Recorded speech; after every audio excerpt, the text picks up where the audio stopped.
ഇനിയിപ്പം പിണറായി വിജയന്റെ വീട്ടില് ഒരു പശുവിനെ വളർത്തുന്നുണ്ട്. ആ പശുവിന്റെ പേരിൽ വല്ല അക്കൗണ്ട് ഉണ്ടോ, ആ അക്കൗണ്ടിൽ പൈസ ഇട്ടിട്ടുണ്ടോ എന്നൂടെ ഇ ഡി ചെക്ക് ചെയ്യണം കേട്ടോ. അത് കഴിഞ്ഞപ്പം മകൾ വീണ വിജയനിലേക്ക് ഇ ഡി എത്തി. അതായത് കേന്ദ്ര സർക്കാരിന്റെ കളിപ്പാവ വളർത്തുതത്ത എന്ന് പറയുന്ന സാധനം ഇ ഡി എത്തി.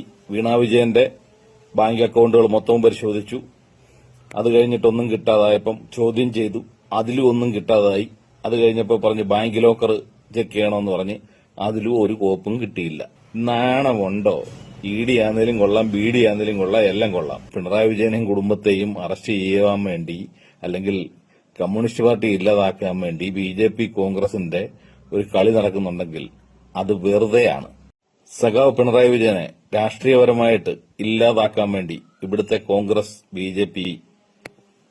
കുറെ നാളുകളായിട്ട് ശ്രമിച്ചുകൊണ്ടിരിക്കുകയാണ്. ആദ്യം കമല ഇന്റർനാഷണൽ എന്ന് പറഞ്ഞിട്ട് ഒന്ന് അടിച്ചിറക്കി നോക്കി. അത് പൊട്ടി പാളീഷായിപ്പോയി. അത് കഴിഞ്ഞപ്പം മകൾ വീണ വിജയനിലേക്ക് ഇ ഡി എത്തി. അതായത് കേന്ദ്ര സർക്കാരിന്റെ കളിപ്പാവ വളർത്തുതത്ത എന്ന് പറയുന്ന സാധനം ഇ ഡി എത്തി. വീണ വിജയന്റെ ബാങ്ക് അക്കൗണ്ടുകൾ മൊത്തവും പരിശോധിച്ചു. അത് കഴിഞ്ഞിട്ടൊന്നും കിട്ടാതായപ്പം ചോദ്യം ചെയ്തു. അതിലും ഒന്നും കിട്ടാതായി. അത് കഴിഞ്ഞപ്പോൾ പറഞ്ഞ് ബാങ്ക് ലോക്കർ ചെക്ക് ചെയ്യണമെന്ന് പറഞ്ഞ് അതിലും ഒരു കോപ്പും കിട്ടിയില്ല. അവസാനം പിന്നെ പിണറായി വിജയനിലേക്ക് തന്നെ അന്വേഷണം നടക്കട്ടെ എന്ന് പറഞ്ഞ് പിണറായി വിജയനിലേക്കായി.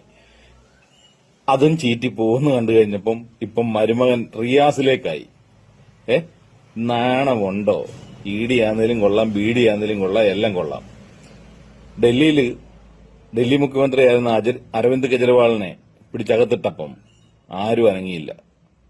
അദ്ദേഹം വെറുതെ ജയിലിൽ കിടന്നു, ഒരു കുറ്റവും ചെയ്യാതെ. കോടതി തന്നെ പറയുകയും ചെയ്തു തെളിയിക്കാൻ സാധിച്ചിട്ടില്ല എന്ന്. അപ്പം അങ്ങനെയുള്ള ഒരു രാജ്യത്ത് പിണറായി വിജയനെയും കുടുംബത്തെയും അറസ്റ്റ് ചെയ്യാൻ വേണ്ടി, അല്ലെങ്കിൽ കമ്മ്യൂണിസ്റ്റ് പാർട്ടി ഇല്ലാതാക്കാൻ വേണ്ടി ബി.ജെ.പി. കോൺഗ്രസിന്റെ ഒരു കളി നടക്കുന്നുണ്ടെങ്കിൽ അത് വെറുതെയാണ്. അതങ്ങ് ചുരുട്ടി മടക്കി അങ്ങ് നാലായിട്ട് മടക്കി അങ്ങ് വെച്ചാൽ മതി, എന്റെ അടുത്തോട്ട് അങ്ങ് വെച്ചാൽ മതി കേട്ടോ. നടക്കത്തില്ല. അത് അടിവരയിട്ട് പറയാം. ഇനിയിപ്പം പിണറായി വിജയന്റെ വീട്ടില് ഒരു പശുവിനെ വളർത്തുന്നുണ്ട്. ആ പശുവിന്റെ പേരിൽ വല്ല അക്കൗണ്ട് ഉണ്ടോ, ആ അക്കൗണ്ടിൽ പൈസ ഇട്ടിട്ടുണ്ടോ എന്നൂടെ ഇ ഡി ചെക്ക് ചെയ്യണം കേട്ടോ.